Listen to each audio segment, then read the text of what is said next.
Hi, and welcome to Untethered with Jenless, the podcast that's here to help you break free, be you, and unleash your inner brilliance. I'm your host, Jen, and in this episode, we're going to talk about why you can have it all and how to practically do it. Let's dive in.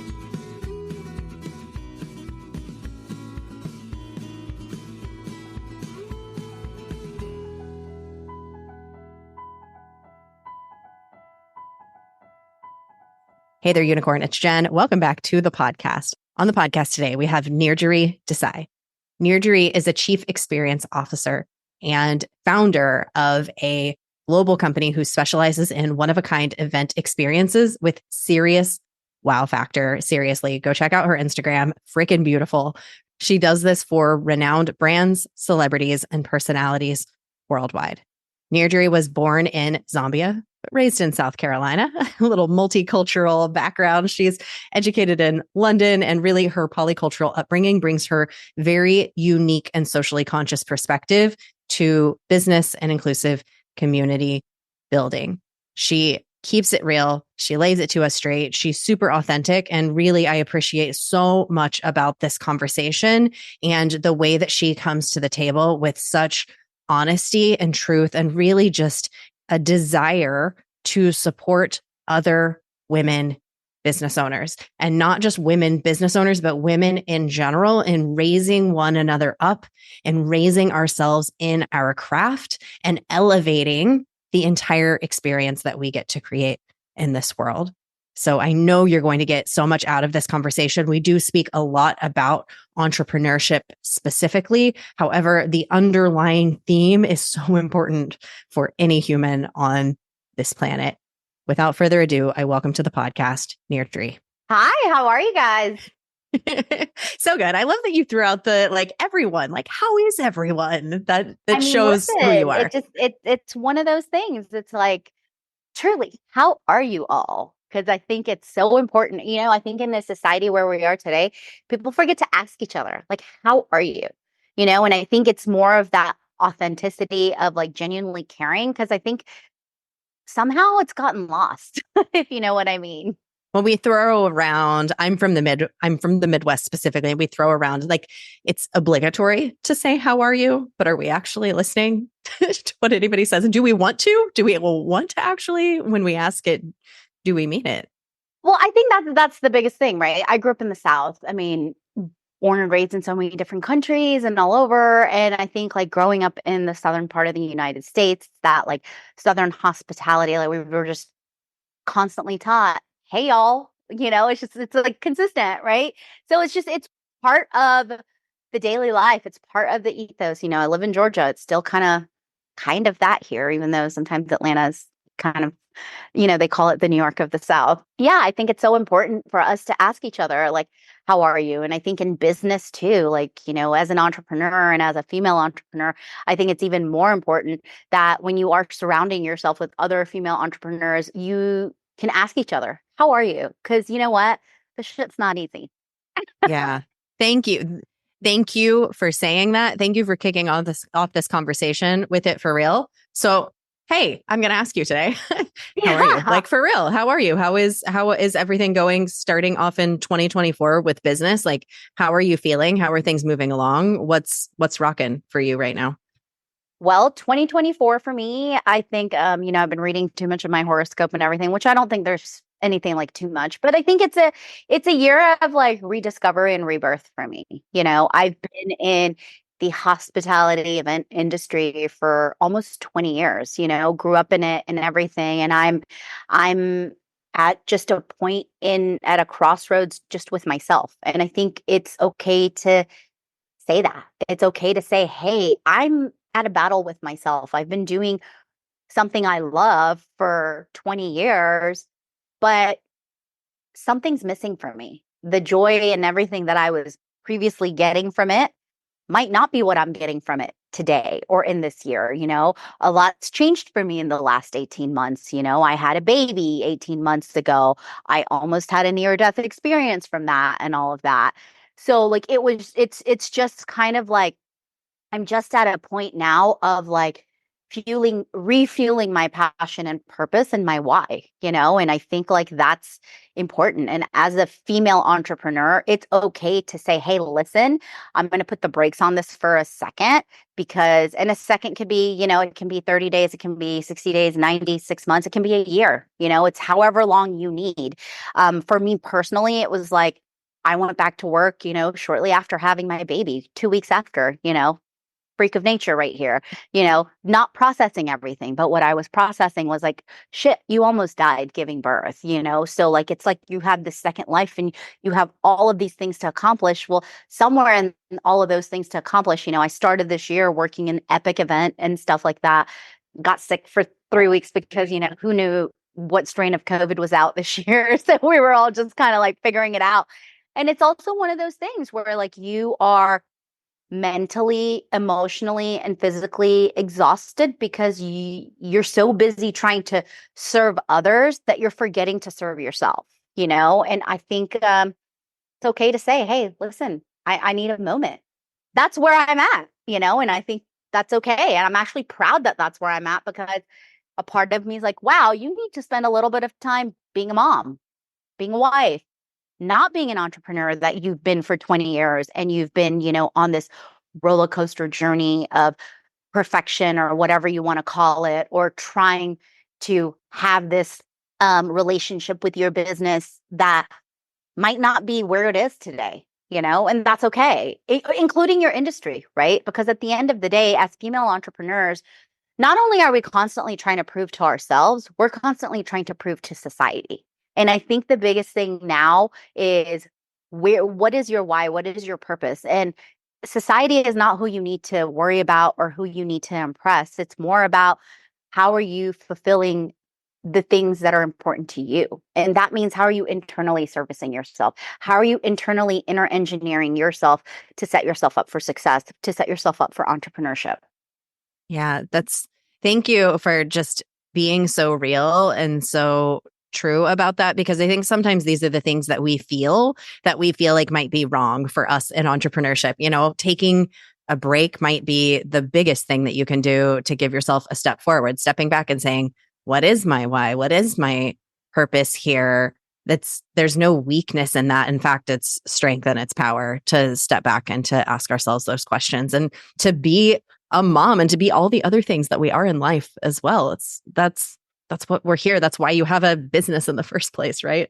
Yeah, you're a mom, you're a wife, or you're a partner, it's all of that too. And I think entrepreneurship isn't just like building something amazing and then seeing it flourish.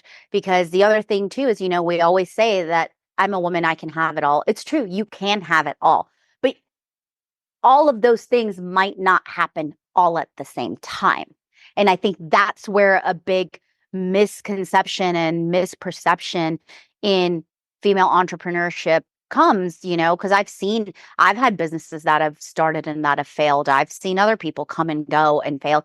And I think the problem is it's like everyone's just constantly looking for, I'm a female, I'm an entrepreneur, I can have it all. You can have it all, but there's also, you got to compartmentalize all. And I think that's what we forget, right? And in this conversation, for me, it's so important that, like, budding entrepreneurs or even someone that's been in business for a long time, someone like myself that may need a reset or that may need a new purpose, it's okay to say, hey, listen, it may, from the outside looking in, it may seem like I have it all. And it's funny because I always tell people, on different interviews that I've been on, people are always like, wow, how do you balance it all? I was like, I don't. It's a daily shit show. Like, what are you talking about? Whoever tells you they can balance it all, they are lying to you. You can balance it in the best possible way that you can balance it. You can balance, being an entrepreneur, being a woman, being a mom, being a significant other, and then being someone in your community, being a daughter, being a daughter-in-law, being a sister-in-law, being a sibling, there's so many other, it's like we're constantly like having all these tethered strings at us and we feel like we need to somehow balance them all. And I always tell people, I was like, you got to prioritize what's important, what's serving you. Is it emotionally, mentally, and physically serving you? Is it financially serving you? Or does it serve towards some higher purpose that you believe in? Those are the kind of three ways that you kind of sometimes need to look at things. And maybe that comes into my next question to you, which is, so you're admittedly saying we all have these tethers. We all have these things. We all have these expectations from society. We maybe place some of them on ourselves. Maybe other people are placing them on us, all these things. What is the like number one thing that has helped you to personally untether when you find yourself kind of mixed up in that and you have that moment of, holy shit, like I've taken on too much? Or, I mean, have you had some of those moments and what do you do in those moments? Absolutely. I think taking a step back is the biggest thing, right? You're so as an entrepreneur, we're so in our business, we're so into the nitty gritty that when you take a step back, all you're trying to do is you're trying to be on your business and you're trying to see this big picture of like, what's your purpose? What's your why? What's working? What's not working? Where am I putting so much of my time and where am I not putting enough time? What is working and where my attention truly needs to be focused? This year, I personally feel my focus needs to be on myself and my family because I've been in business for 20 years. It's not like the leads aren't coming in. It's not like the clients aren't there. It just definitely means that like I'm trying to fulfill a higher purpose for myself, right? And I think that's where we as females are constantly feeling like, okay, well, is my higher purpose being this entrepreneur? Is my higher purpose being a mother? Is my higher purpose being a wife? And that's where this can have it all concept comes. And like I said, you can have it all. It just depends on in that moment, is it this bucket of all that's important, or is it that bucket of all, or is it this other bucket over here? Because there's lots of buckets of all. It sounds like what you're saying is coming back to your why. I'm curious, what's your why? What is driving you with your business and your life with all things? What is it that's kind of below the surface for you, keeping you moving? I think for me, what's keeping me moving is like after becoming a mom, and becoming a parent, I think what keeps you moving is being the best version of yourself for your children, right? And being that same best version of yourself for your significant other and in your daily life for yourself. And I think that's really important, right? Because there's so many entrepreneurs that are not good at juggling things, but they try to, right? And then at times other things fall apart that are extremely important to them. And then they wonder, oh, why are these particular things not working out for me? And so on and so forth.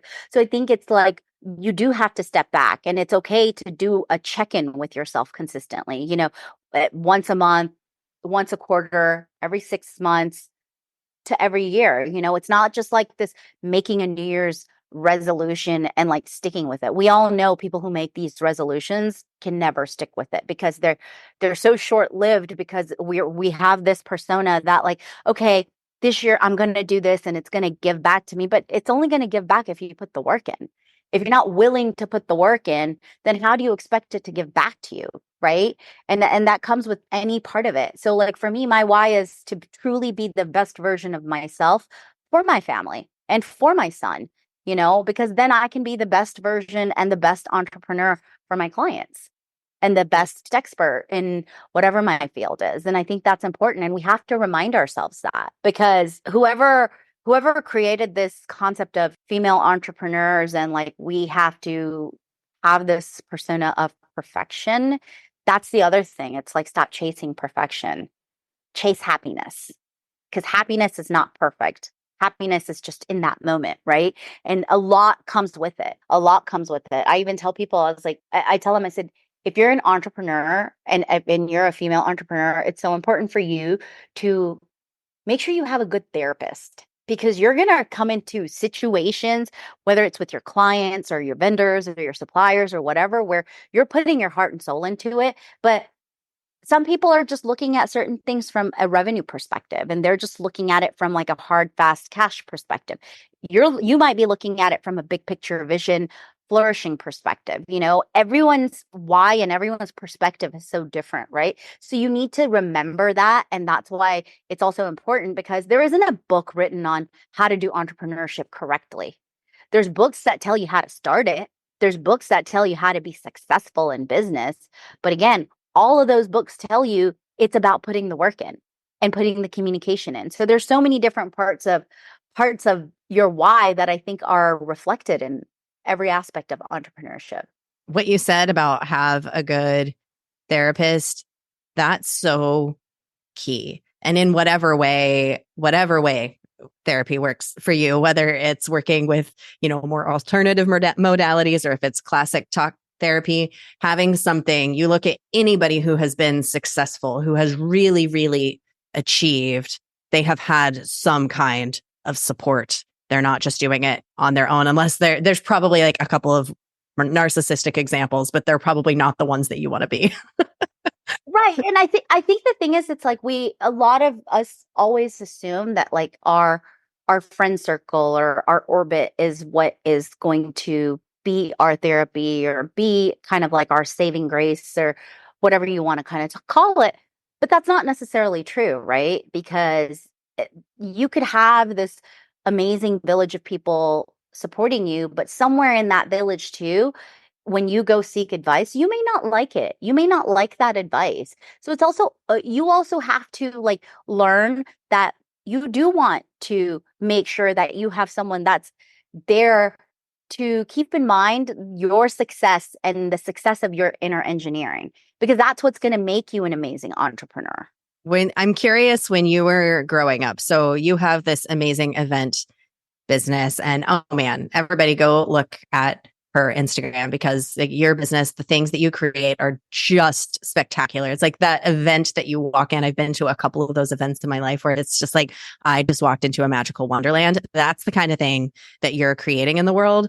Were there any signs as you were a kid that you were like, someday I am going to do that? Or how did this end up manifesting that you became and have created what you have created in the world? Just creatively, it's so magical.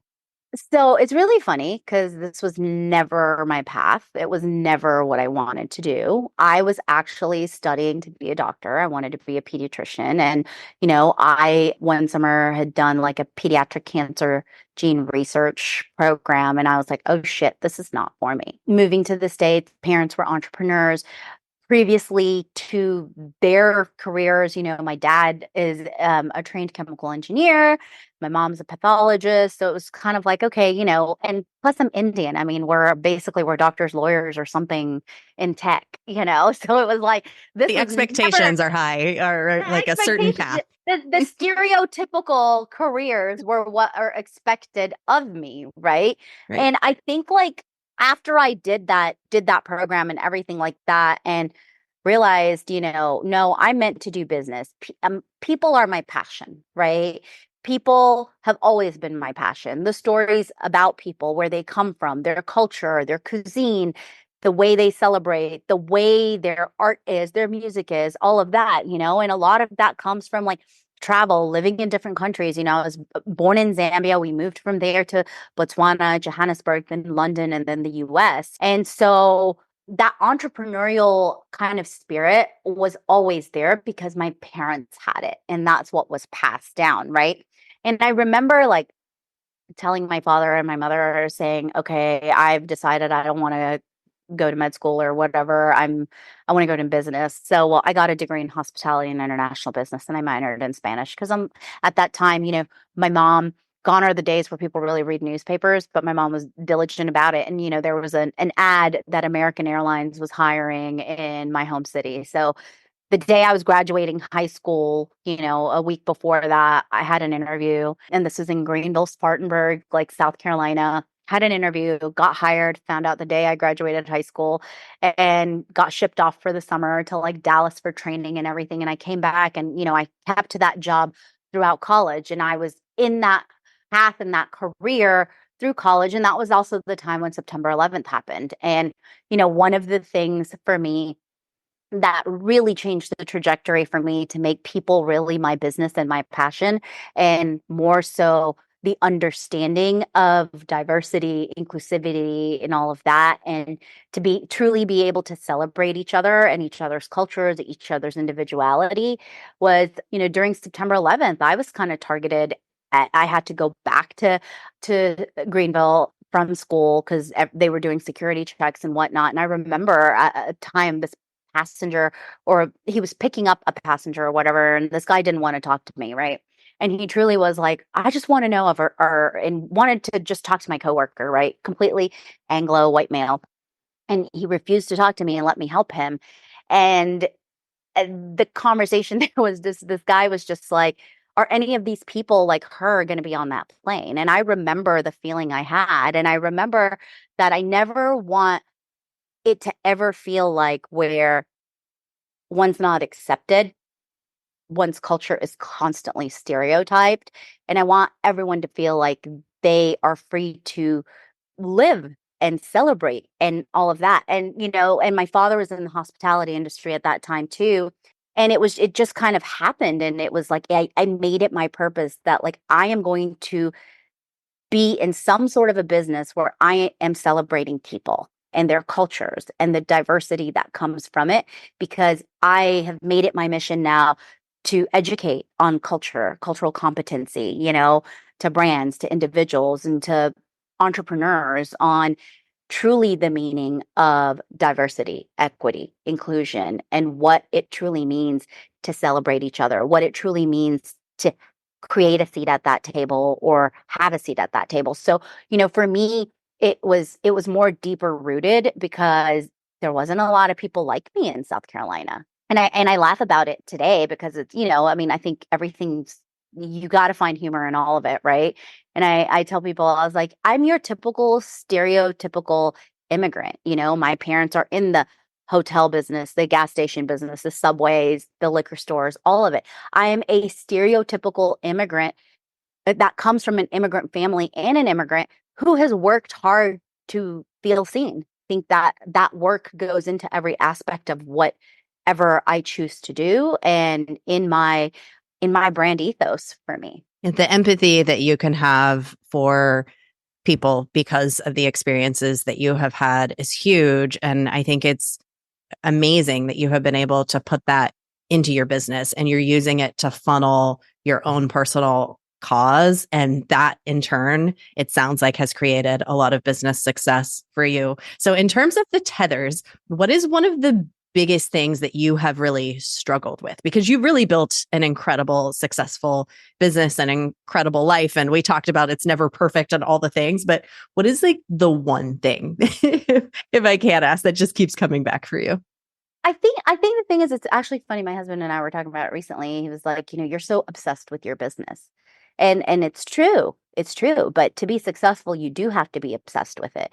You have to be so obsessed with it that like the ins and outs of it, right? It's not just like this like aspect of like creating this beautiful Instagram page and a website and saying that, okay, this is what I can do now or whatever. It's truly knowing every function, right? And I think in those tethers, somehow you lose sight of your life at home. You lose sight of like, oh shit, I have to still water this over here. I'm watering, I'm so full here, but I just keep watering this one bucket and I'm not watering all these others, right? And that's where the whole can have it all comes, because if you keep watering this one bucket, then the L and the L and the A are missing. The all is not cohesive, right?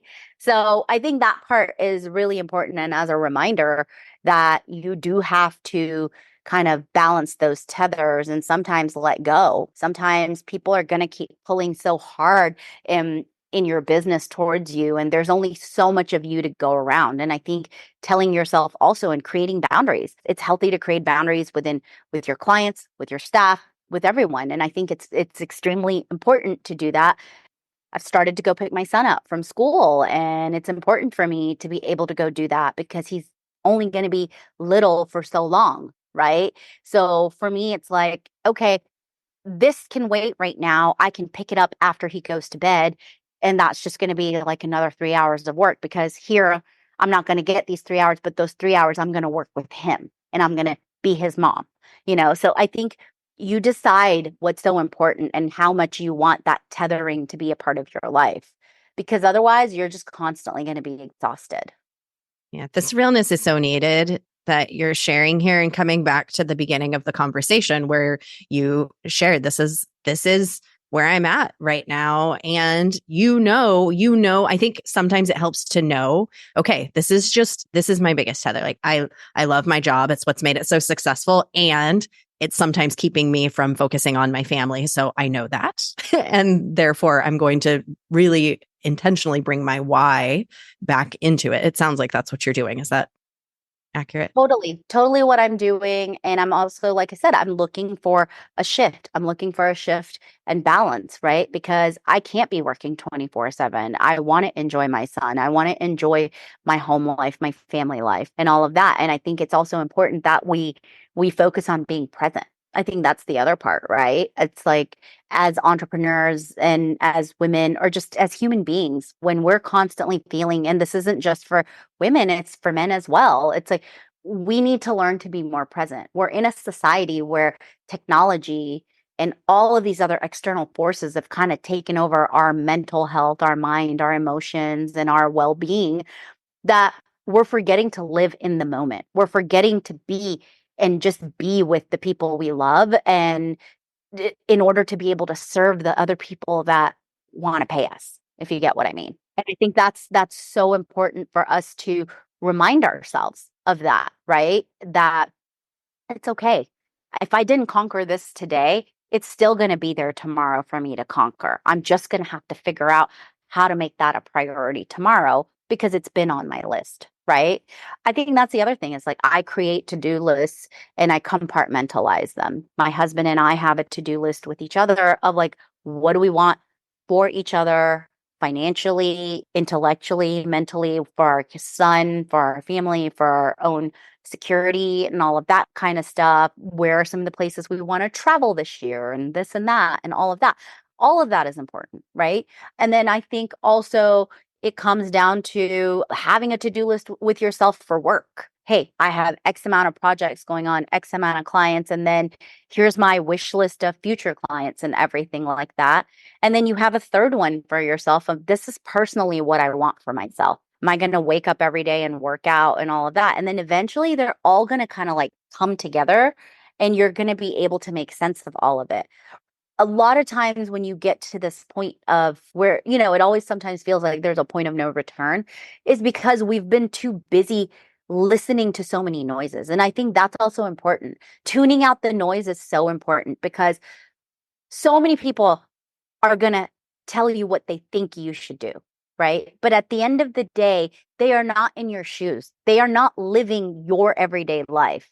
So until you train yourself to think that way, nothing's going to shift and nothing's going to change, right? Because no one is living your life. So they cannot tell you that this is what is right for you. You know what's right for you. But at the Preach, end of the sister. day, at the end of the day, if an external source is going to tell you this is what they think is right for you, it better just be a business coach that's analyzed your business, or it better be your therapist who you're talking about your personal, emotional, mental, physical health. Yeah, that it's so important. And yet we lose sight of it all the time. So it's like continuing to come back to that. Thank you for voicing it. The to-do list thing is such a great tool that you have shared today. One last question I love to ask every single guest that comes on this podcast. Where do you see the magic in the world? Oh God. I mean, listen, I just got back from Italy, so the magic was there last week. I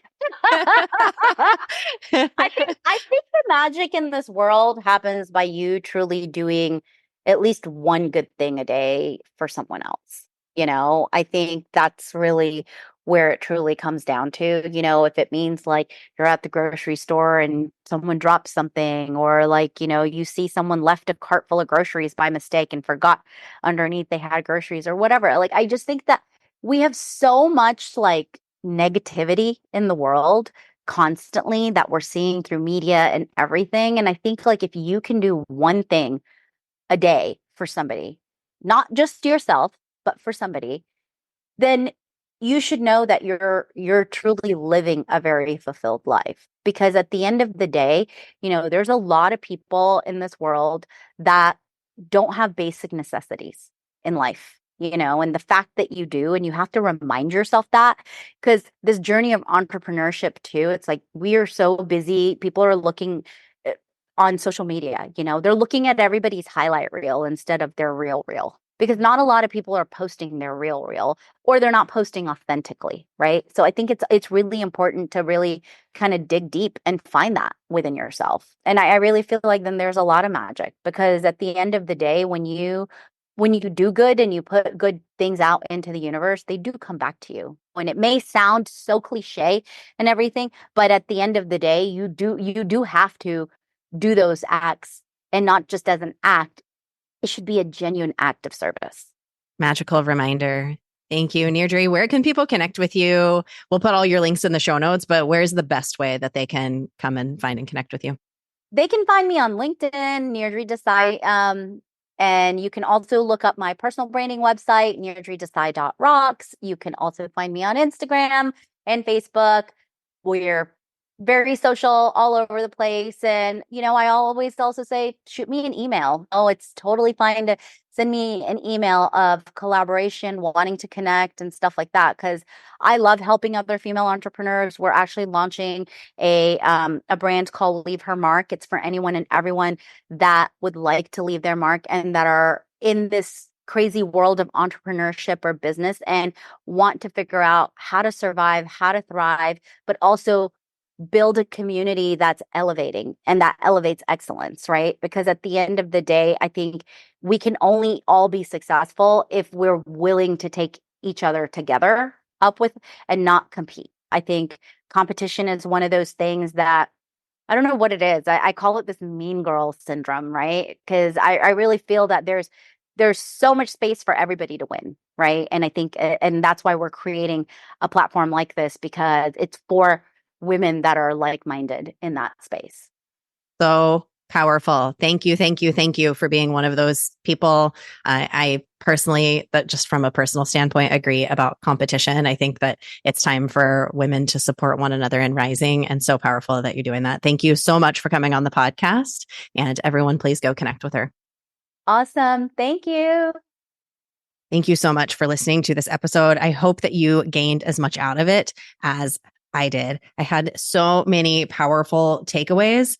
One of the biggest thing is that your empathy, your unique empathy, is part of the work that you can bring to the world. That is the healing that you can bring to the world.